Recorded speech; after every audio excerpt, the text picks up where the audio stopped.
Ok, meus amigos, vamos voltar. Volta comigo aqui para a tela, olha só. Falávamos então aqui já da questão do nascimento da criminologia, né?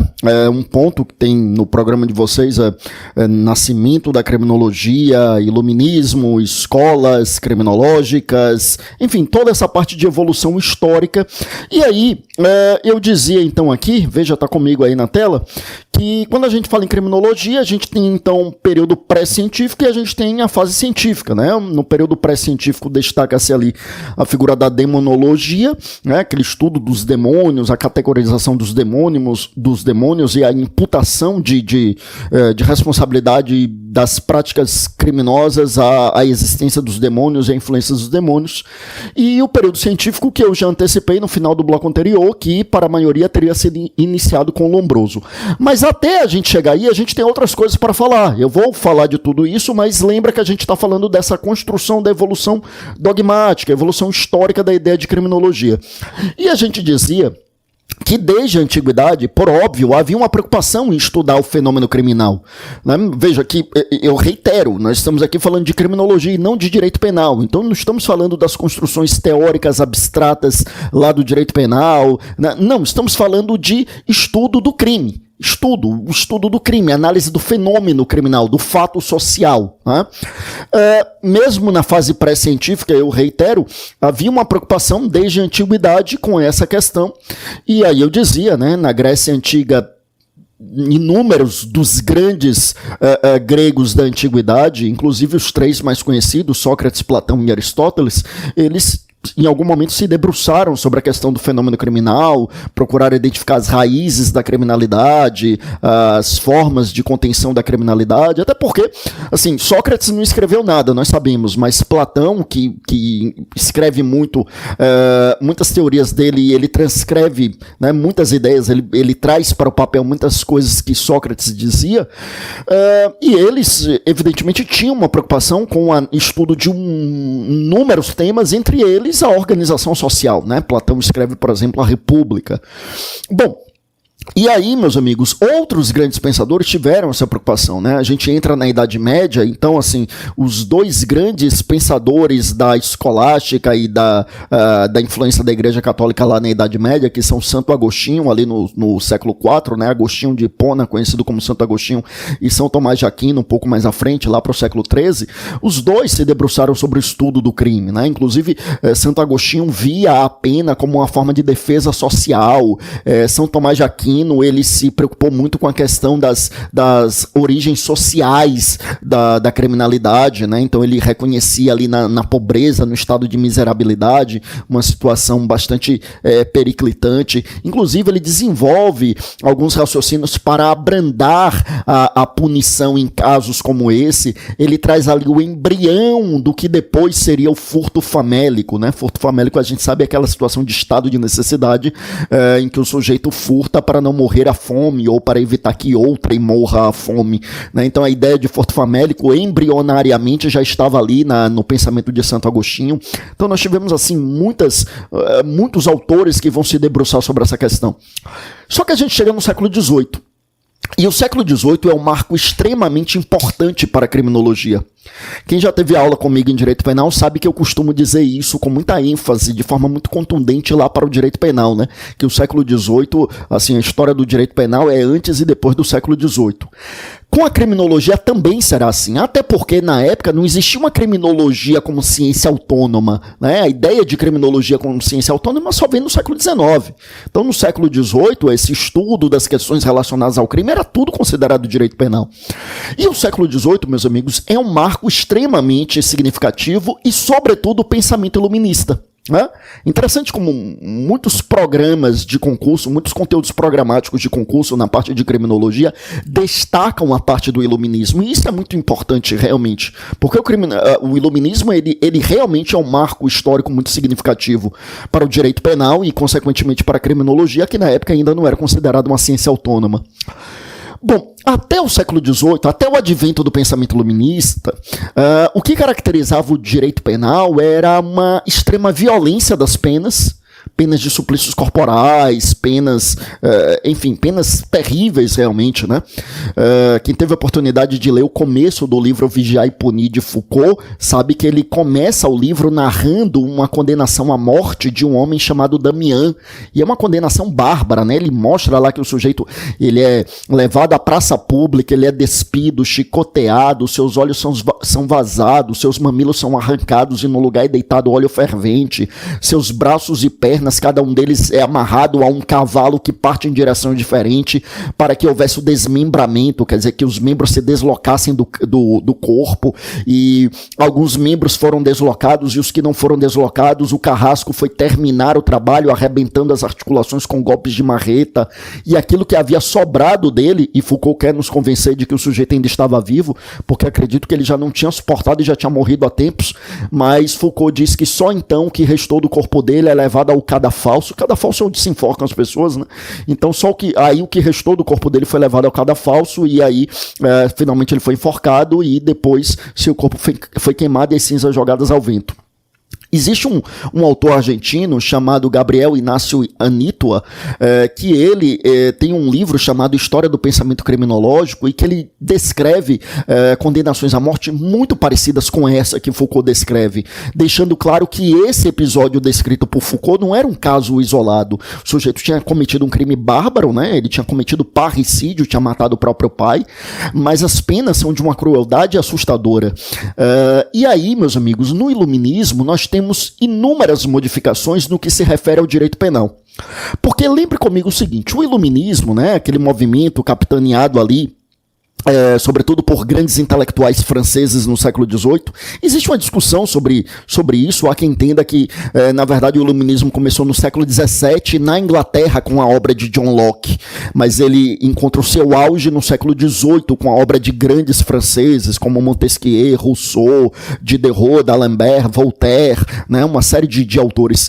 E a ideia do iluminismo, ele, como o próprio nome indicava, eles queriam trazer as luzes da razão para dissipar as trevas do obscurantismo, da ignorância, das crendices, da não ciência, da intolerância, enfim, então eles queriam trazer as luzes da razão, e por isso o século XVIII, inclusive, é conhecido como século das luzes, né? Daí a ideia de iluminismo. E os iluministas, eles escreveram em várias obras, eles queriam mudar completamente o comportamento, quer dizer, a preocupação dos iluministas não era exclusivamente com as questões políticas, macropolíticas, tinha toda uma questão comportamental, uma questão relacionada ao conhecimento, à ciência, à religião, tinha uma série de questões. Mas no que tange à dimensão política, a principal pretensão dos iluministas era acabar com o Estado absolutista. Na época, na França, vigorava um Estado absolutista, um Estado em que o rei, o monarca, tem poderes absolutos, né, caracterizado por aquela conhecida frase do rei Luís XIV, que dizia: o Estado sou eu, deixando claro que a sua vontade pessoal era a vontade do Estado, ou seja, deixando claro que não havia limites ao poder do monarca. E Norberto Bobbio, no livro A Era dos Direitos, vai nos dizer que nessa época não existia o cidadão, porque cidadãos somos nós que titularizamos direitos perante o Estado. Naquela época não havia o cidadão, havia apenas o súdito. Súdito é aquele que está sujeito, súdito é de sujeição, né? Então súdito é aquele que está sujeito, no caso, ao poder político do Estado. Sujeito totalmente ao sujeito.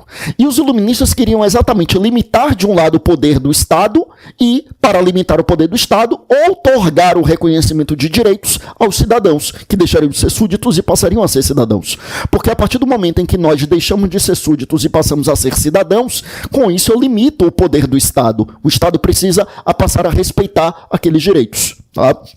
Como na época o Estado não reconhecia os direitos, então os iluministas recorrem a uma visão justnaturalista, quer dizer, dizendo que cada um de nós, seres humanos, seríamos titulares de direitos pelo só fato de sermos humanos, pela nossa própria natureza, independentemente de o Estado reconhecer. Bom, essa é a ideia do iluminismo. O que é que isso tem a ver com o direito penal e com a criminologia? O que tem a ver, meus amigos, é que pare para pensar comigo. O direito penal é a forma mais violenta de atuação do Estado, é a forma mais violenta de intervenção do Estado na esfera de direitos do cidadão. O Estado, ele intervém na nossa esfera de direitos de inúmeras formas, inclusive o Estado exerce a violência com inúmeros instrumentos. Quando, por exemplo, o Estado cobra tributo, ele está exercendo a violência em relação ao patrimônio de nós, contribuintes. Quando o Estado limita uma cláusula contratual, reconhecendo que ela é ilegal, ele está violentando ali a nossa liberdade de contratar, né? Eu não estou dizendo que isso não seja necessário, que não seja importante, né? Limitar as liberdades em alguma medida, justamente para evitar aquilo que Thomas Hobbes chamava de a luta de todos contra todos. O grande problema é quando o Estado limita demais, aí ele descamba para um Estado autoritário, totalitário, etc. Bom, mas assim, como eu dizia, o direito penal é a forma mais violenta de atuação do Estado. O Estado, ele pode exercer a violência de inúmeras formas, como eu dizia, mas só com o direito penal é que o Estado pode tomar nossa liberdade, aplicando uma pena privativa de liberdade. O Estado pode tirar a nossa vida, aplicando a pena de morte, nos ordenamentos jurídicos que admitem a pena de morte, como no Brasil, que admite a pena de morte em caso de guerra declarada. Então, o direito penal, né, é comum se dizer que o direito penal é o braço armado do Estado. É isso mesmo, é o braço armado do Estado, porque é a forma mais violenta de atuação do Estado na nossa esfera de direitos. E por isso, meus amigos, pare para pensar comigo o seguinte: se o Estado vai exercer a violência, mas nós vamos limitar o poder político do Estado, nós vamos limitar também a violência do Estado. Consequentemente, não tem como você limitar o poder político do Estado sem limitar o poder punitivo do Estado. Olha a importância do iluminismo para o direito penal e para a criminologia, que eu repito, na época não era uma ciência autônoma. A importância é justamente que o iluminismo, ao pretender limitar o poder político do Estado, ele acaba por pretender limitar também o poder punitivo do Estado. E ao limitar o poder punitivo do Estado, nós construímos um direito penal com reconhecimento de direitos e garantias individuais. Bom, e aí é que surge, né, dentro dessa perspectiva, é que surge a obra, né, de Cesare Bonessana, que é um marco nessa construção, Cesare Bonessana. Cesare Bonessana, ele é mais conhecido como Marquês de Beccaria, ou Beccaria, como alguns preferem, né? Porque é italiano e, como eu já mencionei aqui, o proparoxítono não seria acentuado, então seria, enfim, alguns falariam em Beccaria, né? Outros aportuguesam e chamam de Beccaria. Eu vou aportuguesar e vou chamar de Beccaria, tá? Bom, Cesare Bonessana, Marquês de Beccaria, ou simplesmente Cesare Beccaria, e eu coloquei o nome dele Cesare Bonessana, o nome dele propositadamente, porque sim, já vi cair em prova de concurso. A obra de referência do autor italiano Cesare Bonessana e a resposta correta era dos delitos e das penas. Já caiu isso em prova de criminologia em concurso público.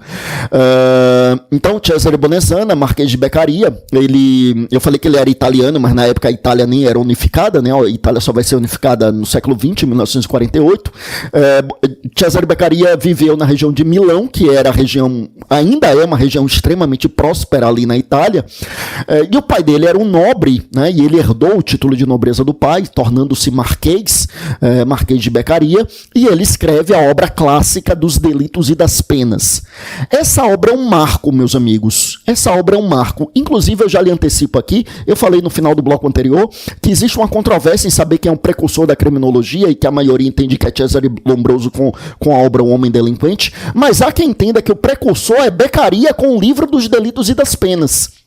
Mas quem entende assim, quem diz isso em sua obra é Zaffaroni, né? No livro Criminologia, Zaffaroni explica todas essas teorias, e Zaffaroni diz que, na verdade, quem acredita que Beccaria é o precursor da criminologia é quem ainda confunde criminologia com política criminal, porque, na verdade, o livro de Beccaria é um grande panfleto de política criminal, quer dizer, não era um estudo do crime, nem do criminoso, nem da vítima, e nem do controle social da criminalidade.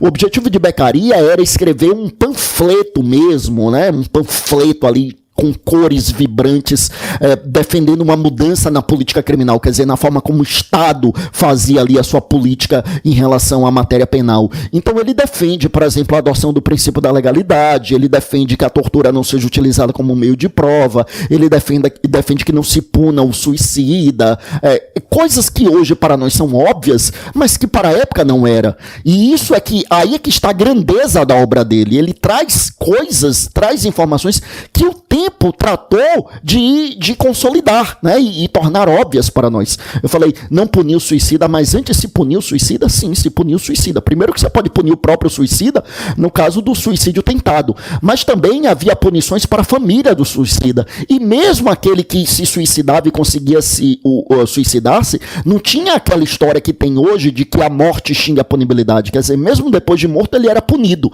Na época em que o Estado estava muito vinculado à igreja, ele era condenado a não ter sepultura cristã. A negativa de sepultura cristã significava que o corpo dele, que o espírito dele irremediavelmente iria para o inferno sem a possibilidade sequer de chegar ao purgatório. Então era uma pena, na época, considerada uma pena muito dura. Negar sepultura cristã a alguém, a família ficava realmente desesperada, porque, de acordo com a fé religiosa da época, de acordo com as crenças religiosas da época, seria condenar a danação eterna, né? Bom, então Beccaria escreve dos delitos e das penas como esse grande panfleto de política criminal. O pensamento iluminista sagra-se vencedor em inúmeros aspectos, as ideias iluministas vão se consolidando. A gente cria um direito penal que era um direito penal humanitário, um direito penal, portanto, sem aquelas penas crudelíssimas que existiam até então. Direito penal também chamado aqui de garantista, porque é um direito penal que observa direitos e garantias. Sim, garantismo penal surge aqui no século XVIII, tá? Não é no século XX com Ferraioli, não. Ferraioli, a gente ainda vai falar sobre isso, porque garantismo penal é um dos tópicos aqui do nosso programa. Luigi Ferraioli, que escreve em 1989 a obra Direito e Razão, né, e o subtítulo é Teoria do Garantismo Penal. Então ele escreve ali no final do século XX, né, 1989 é a primeira edição do livro dele, mas ali o garantismo de Ferraioli é um garantismo neoclássico, é um garantismo do século XX, mas a origem realmente do garantismo é o século XVIII. O garantismo é isso, é um direito penal que observa direitos e garantias, como os iluministas pretenderam construir aqui no século XVIII. E aí, meus amigos, a partir daí, veja só, então Beccaria, ele é um marco, indubitavelmente. A obra dos delitos e das penas é um marco. Aliás, é interessante ainda falar sobre dos delitos e das penas o seguinte: se a gente for analisar de forma criteriosa dos delitos e das penas, a gente percebe algumas coisas. Primeiro, não é uma obra técnica. Não é uma obra que foi escrita para pessoas da área jurídica. Ele não trata de questões dogmáticas. É como eu disse, é um panfleto de política criminal. Outro ponto importante. Beccaria, ele traz ideias que eram inovadoras, mas isso não significa que eram ideias dele. Inovadoras no sentido de serem ideias novas para aquele momento histórico. Mas Beccaria, ele cita o tempo inteiro, por exemplo, Montesquieu, a obra de Montesquieu, a obra clássica que é do Espírito das Leis, ele cita o tempo inteiro. Então ele vai se escudar no pensamento de outros iluministas. E veja, inclusive, ele nem estava no centro ali do iluminismo, né? Ele era de Milão, ele não era da França, e ele escreve um pouco depois, inclusive, daqueles franceses, Rousseau, Voltaire, Montesquieu. Mas, assim, um grande mérito da obra de Beccaria é que ele sistematizou o pensamento iluminista em matéria penal.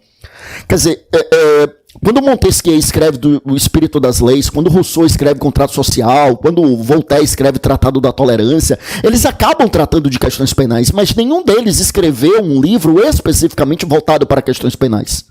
É por isso, meus amigos, que a obra de Beccaria, inclusive eu escrevi o nome dele aqui, não escrevi o nome da obra, né, dos delitos e das penas, se torna realmente um grande marco, tá? Se torna realmente um grande marco, uma grande bandeira, um grande estandarte das liberdades individuais lá no século XVIII, tá? No final já do século XVIII. Bom, só que aí, como eu disse, Beccaria não escreveu nada sobre aspectos dogmáticos de direito penal. Começa o século XIX, e aí, meus amigos, alguns autores, né, eles se incumbem de redesenhar a dogmática penal à luz dos valores do iluminismo. E aqui tem destaque um italiano que é Francesco Carrara.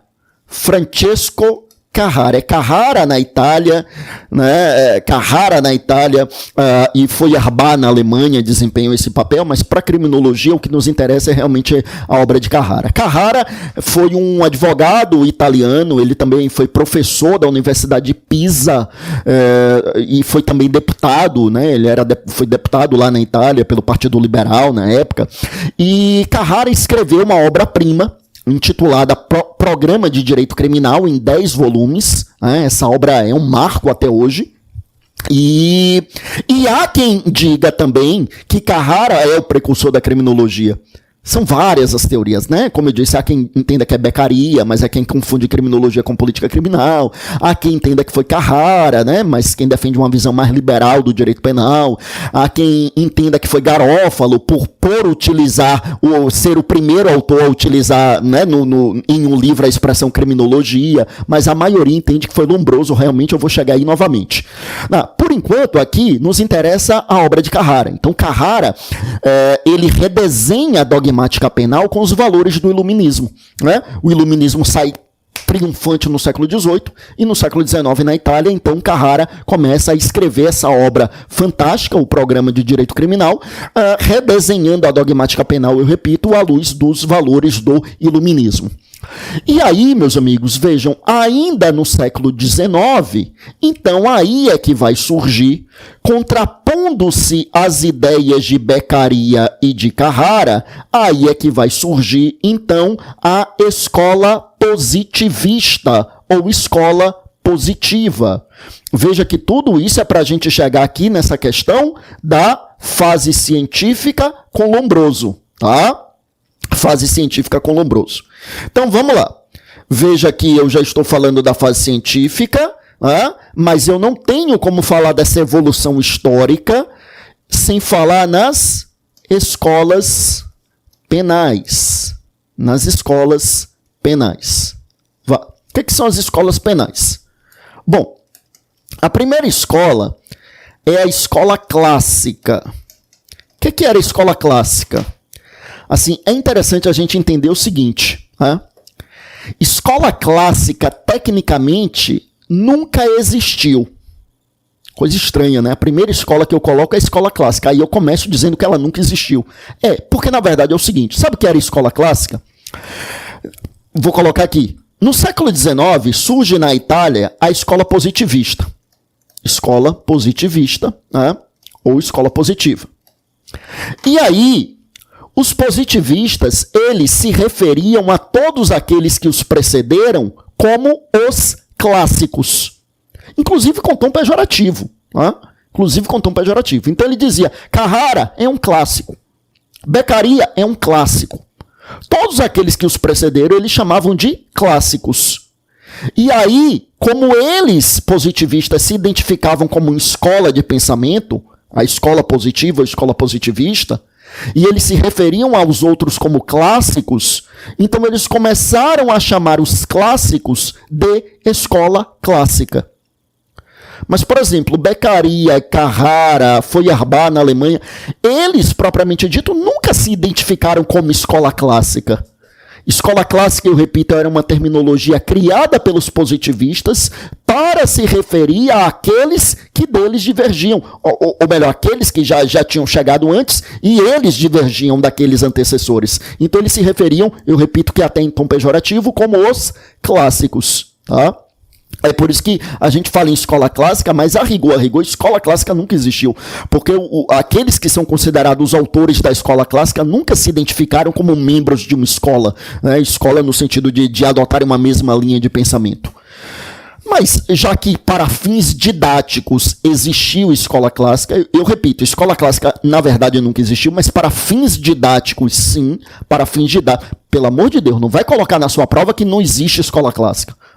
O que nós estamos dizendo é que na prática esses autores nunca se identificaram como escola clássica.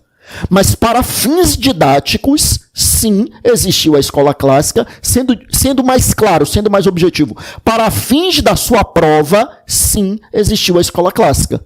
E a escola clássica teve como os grandes representantes Beccaria, Cesare Bonessana e Francesco Carrara, né? Cesare Bonessana, Marquês de Beccaria, e Francesco Carrara são os grandes ícones dessa escola clássica que, para efeitos didáticos, para efeitos didáticos e para efeitos de concurso, nós vamos entender que existiu. Qual é a principal característica dessa escola clássica?